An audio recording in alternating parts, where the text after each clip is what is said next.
ಒಂದು ದೊಡ್ಡ ಶಿವ ದೇವಾಲಯ ಮಂಗಳಾರತಿ ಆಗ್ತಾ ಇದೆ. 1 ಬತ್ತಿ ಮಂಗಳಾರತಿಯಿಂದ 100 ಬತ್ತಿ ಮಂಗಳಾರತಿ ತನಕ ಆಗ್ಬೇಕು, ಅರ್ಧ ಗಂಟೆ ಆಗ್ಬೇಕು ಮಂಗಳಾರತಿ. ಅದು ಈ ವಿಶೇಷ ವಾತಾವರಣ ದೇವಸ್ಥಾನದಲ್ಲಿ. ಅವಾಗ ಅಲ್ಲೊಬ್ಬ ಹುಡುಗ ಶಿವಣ್ಣ ಅಂತ ಅವನ ಹೆಸರು, ಶಿವ ದೇವಸ್ಥಾನದಲ್ಲಿ ಶಿವಣ್ಣ. ಅವನ ಕೆಲಸ ಏನು ಗೊತ್ತಾ? ಒಂದೇ ಕೆಲಸ ಅವನಿಗೆ, ಮಂಗಳಾರತಿ ಆಗೋ ತನಕನೂ ಗಂಟೆ ಬಾರಿಸ್ಬೇಕು, ಟನ್ ಟನ್ ಟನ್ ಗಂಟೆ ಹೊಡಿಬೇಕು. ಅವನದೇ ಕೆಲಸ. ಅವಾಗೊಂದು ಅದು ಅಭ್ಯಾಸ ಆಗೋಗಿತ್ತು ಹೆಂಗೆ ಬಾರಿಸ್ಬೇಕು ಅಂತ. ದೇವಸ್ಥಾನ ಕಸ ಗುಡಿಸೋದು, ನೆಲ ತೊಳೆಯೋದು, ಗಂಟೆ ಬಾರಿಸೋದು, ಇದರಲ್ಲೇ ಅವನ ಸಮಯ ಕಳೆದು ಹೋಗ್ತಿತ್ತು. ಅವನೇನು ಹುಡುಗರಾಗಿದೆ ಅಂತ ಇಲ್ಲೇ ಇದ್ದಾನ, ಅವನು ಈ ದೇವಸ್ಥಾನದಲ್ಲಿ ಇದ್ದಾನೆ ಅಷ್ಟು ವರ್ಷದಿಂದ. ಈಗ ಒಂದು ಸುಮಾರು 30-35 ವರ್ಷ ಅವನಿಗೆ.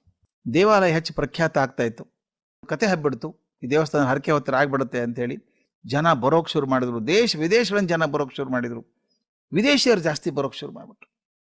ವಿದೇಶಿಯರು ಜಾಸ್ತಿ ಬಂದಾಗ ದೇವಸ್ಥಾನದಲ್ಲೂ ಕೆಲವು ಬದಲಾವಣೆ ಆಗೋಕ್ಕೆ ಶುರು ಆಯಿತು. ಈ ಪರದೇಶಿಯರಿಗೆ ಅರ್ಥ ಆಗುವಂಗೆ ಹೇಳಬೇಕಲ್ಲ. ಯಾರೋ ದೇವಸ್ಥಾನದ ಅಧಿಕಾರಿಗಳೇನಿರ್ತಾರೆ, ಆಡಳಿತ ವರ್ಗದವ್ರು ಹೇಳಿದ್ರಂತೆ, ಇಲ್ಲಿ ಕೆಲಸ ಮಾಡೋರು ಎಲ್ಲರಿಗೂ ಇಂಗ್ಲೀಷ್ ಬರಬೇಕು. ಇಂಗ್ಲೀಷ್ ಬರದೆ ಹೋದರೆ ಪರದೇಶಿ ಅರ್ಥ ಆಗೋಲ್ಲ, ತೆಗೆದು ಹಾಕ್ಬಿಡಿ ಅವ್ರನ್ನೆಲ್ಲ, ಇಂಗ್ಲೀಷ್ ಬರೋರು ಮಾತ್ರ ಇಟ್ಟುಕೊಳ್ಳಿ ಅಂದರು. ಯಾಕಂದರೆ ಮಠಗಳಿಗೆ ಹೆಚ್ಚು ಆದಾಯ ಬರೋದು ಪರದೇಶಿಗಳು ಬಂದಾಗಲೇ. ಎಲ್ಲರೂ ಪಾಪ ಅರ್ಚಕರು ಕೂಡ ತೀರ್ಥ ಕೊಡೋರು, yes no all right please wait ಅಂತೆಲ್ಲ ಕಲೆಕ್ಟ್ ಶುರು ಮಾಡಿದ್ರು ಅವರೆಲ್ಲ ಹೇಳೋಕೆ. ಶಿವಣ್ಣನ ಮಾತ್ರ ಇಂಗ್ಲೀಷಿಗೆ ನೊಗಕ್ಕೆ ಸಿಗಿಸೋಕೆ ಸಾಧ್ಯನೇ ಆಗಲಿಲ್ಲ. ಅವ್ನು ಬರೋಲ್ಲ ಪಾಪ. ಕೊನೆಗೆ ಧರ್ಮದರ್ಶಿಗಳು ಹೇಳಿದ್ರಂತೆ, ನೋಡಪ್ಪ 1 ತಿಂಗಳು ಸಮಯ ಕೊಡ್ತೀನಿ ನಿನಗೆ, ಅಷ್ಟರೊಳಗೆ ಇಂಗ್ಲೀಷ್ ಕಲಿದೆ ಹೋದರೆ ನಿನಗೆ ಕೆಲಸ ಇಲ್ಲ. ಆತ ಕೇಳ್ಕೊಂಡ, ಸ್ವಾಮಿ ಗಂಟೆ ಹೊಡೆಯೋದಕ್ಕೆ ಯಾಕೆ ಇಂಗ್ಲೀಷ್ ಬೇಕು ಅಂತ. ಇಲ್ಲಪ್ಪ, ಬಂದು ನಿನಗೆ ಕೇಳ್ತಾರೆ ದೇವಸ್ಥಾನ ಬಗ್ಗೆ, ನಿನಗೆ ಇಂಗ್ಲೀಷೇ ಬರೋಲ್ಲ, ಆದ್ದರಿಂದ 1 ತಿಂಗಳು ತೆಗೆದು ಹಾಕ್ತೀವಿ ಕೆಲಸ ಅಂದರು. ಪಾಪ ಹೆಂಗೆ ಕಲ್ತಾನೆ ಪಾಪ, 35 ವರ್ಷಕ್ಕೆ ಕೆಲಸ ಹೋಯ್ತು. ಇದುವರೆಗೂ ಬೇರೆ ಕೆಲಸ ಬಂದೇ ಇಲ್ಲ ಪಾಪ. ಶಿವಣ್ಣನ ಗಾಬರಿ ಆಗಿಬಿಟ್ಟ. ಏನು ಮಾಡಲಿ, ಸಂಸಾರ ನಡೆಯೋದು ಹೇಗೆ? ಯಾವ್ಯಾವುದೋ ಕೆಲಸ ಮಾಡ್ದ, ಯಾರ್ಯಾರನ್ನೋ ಕೇಳ್ಕೊಂಡ, ಯಾವುದೂ ಪೂರೈಸಲಿಲ್ಲ ಅವನಿಗೆ. ಒಂದ್ಸಲ ಹಿಂಗೆ ತಿರುಗಾಡ್ತಾ ಅಡ್ಡಾಡ್ತಿದ್ದ ರಸ್ತೆಯಲ್ಲಿ ನೀರಡಿಕೆ ಆಗಿಬಿಡ್ತು. ಒಂದು ಸ್ವಲ್ಪ ಎಲ್ಲ ಚಹಾರ ಕುಡಿಬೇಕು, ಸೊ ಬಾಯಾರಿಕೆ ಕಮ್ಮಿ ಆಗ್ತದೆ ಅಂತ ಹೋಗ್ತಾನೆ. ಒಂದೂ ಚಹಾ ಅಂಗಡಿ ಇಲ್ಲ ಆ ರೋಡಲ್ಲಿ, ಒಂದೂ ಚಹಾ ಅಂಗಡಿ ಇಲ್ಲ. ಅವನಿಗೊಂದು ತಲೆ ವಿಚಾರ ಹೊಳಿತು, ನನ್ನ ಹಾಗೆ ಬೇಕಾದಷ್ಟು ಜನ ಓಡಾಡಿರ್ಬೇಕಲ್ಲ ಇಲ್ಲಿ ಚಹಾ ಬೇಕು ಅಂಥೇಳಿ, ಒಂದು ಅಂಗಡಿ ತೆಗೆದುಬಿಡೋಣ ಅಂತ. ತಾನೇ ಏನು ಮಾಡಿದ, ಅವನ ಹೆಂಡತಿ ಇಬ್ಬರು ಕೂಡ ಒಂದು ಸಣ್ಣ ಪೆಟ್ಟಿಗೆ ಅಂಗಡಿ ಹಾಕ್ಕೊಂಡ್ರು. ಹೆಂಡತಿ ಸಹಾಯ ಪಾತ್ರೆ ಎಲ್ಲ ತೊಳಿತಿದ್ಲು, ಇವನು ಚಹಾ ಮಾಡೋದು. ಏನು ಸಂಜೆವರೆಗೂ ಮಾಡೋರು, ಒಳ್ಳೆ ಚಹಾ ಮಾಡ್ತಿದ್ದ. ಅದ್ರ ಜೊತೆ ಹೆಂಡತಿ ರುಚಿ ರುಚಿ ತಿಂಡಿ ಮಾಡೋಕ್ಕೆ ಶುರು ಮಾಡಿದ್ಲು.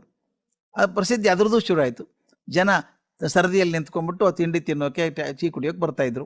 ಸ್ಲೋಲಿ ನಿಧಾನಕ್ಕೆ ಹೋಗಿ ಆ ಪೆಟ್ಟಿಗೆ ಅಂಗಡಿ ಹೋಗಿ ಅಲ್ಲಿ ಪಕ್ಕದ ಒಂದು ಬಿಲ್ಡಿಂಗ್ ತೊಗೊಂಡು ಅದು ಹೋಟೆಲೇ ಆಯಿತು. ದುಡ್ಡು ಸಂಪಾದನೆ ಆಗೋಕ್ಕೆ ಶುರು ಆಯಿತು. ಶಿವಣ್ಣನಿಗೆ ಬಿಡುವಿಲ್ಲದ ಕೆಲಸ. ಈಗ ಕೈಲಿ 10-6 ಹುಡುಗರು ಕೆಲಸ ಮಾಡೋಕ್ಕೆ ಶುರು ಮಾಡಿದರು. ಒಂದು 4-5 ವರ್ಷದೊಳಗೆ 4 ಹೋಟೆಲ್ ಆಯಿತು ಅಂತ. ಅವ್ನು ಬೆಳವಣಿಗೆ ಕಂಡಂಥ ಶ್ರೀಮಂತರು ಬರಂದರು, ಇದು ಮಾಡೋ, ದೊಡ್ಡ ಹೋಟೆಲ್ ಮಾಡಪ್ಪ, ಇಂಟರ್ನ್ಯಾಷನಲ್ ಹೋಟೆಲ್ ಮಾಡೋ, ನಾನು ಇನ್ವೆಸ್ಟ್ ಮಾಡ್ತೀನಿ ನಿನ್ನ ಮೇಲೆ ಅಂದರು. ಆಯಿತು, ಇನ್ವೆಸ್ಟ್ ಮಾಡಿ ಅಂದ. ಏನು ಅಂಗಡಿ ತೆಗ್ದ, ಶುರು ಮಾಡಿದವನು ಇವತ್ತೊಂದು ಇಂಟರ್ನ್ಯಾಷನಲ್ ಹೋಟೆಲ್ ಮಾಡಿದ್ದಾನೆ. ಏನು ಲಕ್ಷಾಂತರ ವ್ಯವಹಾರ, ದಿನ ಲಕ್ಷಾಂತರ ವ್ಯವಹಾರ, 100 ಜನ ಬರಬೇಕು. ಚಾರ್ಟರ್ಡ್ ಅಕೌಂಟೆಂಟ್ ಇಟ್ಕೊಂಡ್ಬಿಟ್ಟಿದ್ದಾರೆ ಅವನ ಕಡೆಗೆ. 100 ಕೋಟಿ ವ್ಯವಹಾರ ಆಗಿ ಶುರು ಆಯಿತು. ಒಂದು ಸಲ ಈ ಕಂಪ್ನಿಯವ್ರು, ಚಾರ್ಟರ್ಡ್ ಅಕೌಂಟೆಂಟ್ ಕಂಪ್ನಿಯವ್ರು ಬಂದರು. ಶಿವಣ್ಣನ ಕಡೆ ಕೆಲವು ದಾಖಲೆಗೆ ಸಹಿ ಹಾಕ್ಸ್ಕೋಬೇಕು ಅಂತ, ಇನ್ಕಮ್ ಟ್ಯಾಕ್ಸ್ ಫೈಲ್ ಮಾಡಬೇಕಲ್ಲ, ಸಹಿ ಮಾಡಿಸ್ಕೊಳಕ್ಕೆ ಬಂದರು. ಶಿವಣ್ಣ ಪೆನ್ ತಂದಾಗ, ಪೆನ್ ಬೇಡ ನನಗೆ, ಇಂಕ್ ಪ್ಯಾಡ್ ತೊಗೊಂಬನ್ನಿ ಅಂದ. ಯಾಕೆ ಪ್ಯಾಡ್ ಯಾಕೆ ಇದ್ರು, ನಾನು ಸಹಿ ಮಾಡೋಕ್ಕೆ ಬರಲ್ಲ, ಹೆಬ್ಬೆಟ್ಟು ಓದ್ಬೇಕಲ್ವಾ ಅಂದವನು. ಅವನು ಕೇಳಿದ, ಚಾರ್ಟರ್ಡ್ ಅಕೌಂಟೆಂಟ್ ಸರ್, ಏನು ಸರ್ ನೀವು 100 ಕೋಟಿ ವ್ಯವಹಾರ ಮಾಡ್ತೀರಿ, ಸಹಿ ಮಾಡೋಕ್ಕೆ ಬರಲ್ವಾ ನಿಮಗೆ ಅಂತ. ಇಲ್ಲಪ್ಪ ಬರೋಲ್ಲ ನನಗೆ, ಶಾಲೆ ಕಲ್ತಿಲ್ಲ ನಾನು, ಇಂಗ್ಲೀಷೇ ಬರಲ್ಲ ನನಗೆ.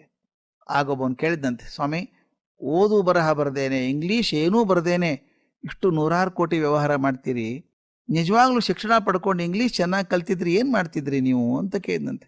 ಆಗ ಶಿವಣ್ಣ ಹೇಳಿದಂತೆ, ಇಂಗ್ಲೀಷ್ ಕಲ್ತಿದ್ರೆ ದೇವಸ್ಥಾನದ ಗಂಟೆ ಪಡ್ಕೊಂಡೇ ಇರ್ತಿದ್ದೆ ನಾನು ಅಲ್ವಾ, ಅದೇ ಮಾಡ್ತಿದ್ದಿಲ್ವ ಅವನು. ನಮಗೆ ಒಂದು ಶಕ್ತಿ ಇಲ್ಲ ಅಂತ ದುಃಖ ಪಡೋದು ಬೇಡ. ನಿಮ್ಗೆ ಶಕ್ತಿ ಇಲ್ಲ ಅಂತ ದುಃಖ ಪಡೋದಕ್ಕಿಂತ ಅದು ಬೇರೊಂದು ಸಾಧನೆಗೆ ಸಹಾಯಕ ಆಗಬಹುದು. ಒಂದು ಮಾತು ಸ್ನೇಹಿತರೆ ನಾನು ಹೇಳ್ತೀನಿ, ನಮ್ಮಲ್ಲಿ ಏನಿಲ್ಲ ಅಂತ ಚಿಂತಿಸೇ ಕೊರಗೋದು ಹೆಚ್ಚು. ನಾವು ನನಗಿದು ಬರೋಲ್ಲ, ಅಯ್ಯೋ ಅದಿಲ್ಲ ನನ್ನ ಕಡೆಗೆ, ಇದಿಲ್ಲ ಅಂತ ಒದ್ದಾಡ್ತೀವಿ. ನಮ್ಮ ಕಡೆ ಏನಿಲ್ಲ ಅಂತ ಚಿಂತಿಸಿ ಕೊರಗೋದಕ್ಕಿಂತ ನಮ್ಮಲ್ಲಿ ಇರಬಹುದಾದಂಥ ಶಕ್ತಿ ಮೇಲೆ ಮನಸ್ಸನ್ನು ಕೇಂದ್ರೀಕೃತ ಮಾಡಿದಾಗ ಎಂತಿಂಥ ಸಾಧನೆ ಆಗ್ತದೆ ಗೊತ್ತಾ. ನನಗೆ 100 ಗೊತ್ತಿರಲಿಕ್ಕಿಲ್ಲ, 2 ಗೊತ್ತಿದೆಯೋ. ನಾನು ಇದೇ ಮಾತು ಕೇಳೋದು, ಲತಾ ಮಂಗೇಶ್ಕರ್ಗೆ ಏನು ಬರುತ್ತೆ? ಹಾಡೋದು ಬರುತ್ತೆ. ಹಾಡೋದು ಬಿಟ್ಟರೆ ಇನ್ನೇನು ಬರುತ್ತೋ ಗೊತ್ತಿಲ್ಲ. ತೆಂಡೂಲ್ಕರ್ಗೆ ಕ್ರಿಕೆಟ್ ಬ್ಯಾಟಿಂಗ್ ಬಿಟ್ಟರೆ ಇನ್ನೇನು ಬರುತ್ತೋ ಗೊತ್ತಿಲ್ಲ ನನಗೆ ಅಲ್ವಾ. ಒಂದೇ ಸಾಕಲ್ವಾ ಸ್ವಾಮಿ? ಒಂದು ಕ್ರಿಕೆಟ್ ಆಟದಿಂದ ಜಗದ್ವಿಖ್ಯಾತನಾದಂಥ ತೆಂಡೂಲ್ಕರ್, ಒಂದು ಹಾಡಿನಿಂದ ಜಗದ್ವಿಖ್ಯಾತರಾದಂಥ ಲತಾ ಮಂಗೇಶ್ಕರ್ ಕಣ್ಣು ಮುಂದೆ ಮಾದರಿ ಇಲ್ವಾ ನಮಗೆ? ಒಂದು ಸಾಧನೆ ಮಾಡೋಕ್ಕೆ ಗುರಿ ಸಾಕು ನನಗೆ. ಯಾವುದಿಲ್ವೋ ಅದ್ರ ಬಗ್ಗೆ ಕೊರಗೋದು ಬೇಡ, ಯಾವುದಿದೆಯೋ ಅದ್ರ ಮೇಲೆ ದೊಡ್ಡದಾಗಿ ಮಾಡೋಣ.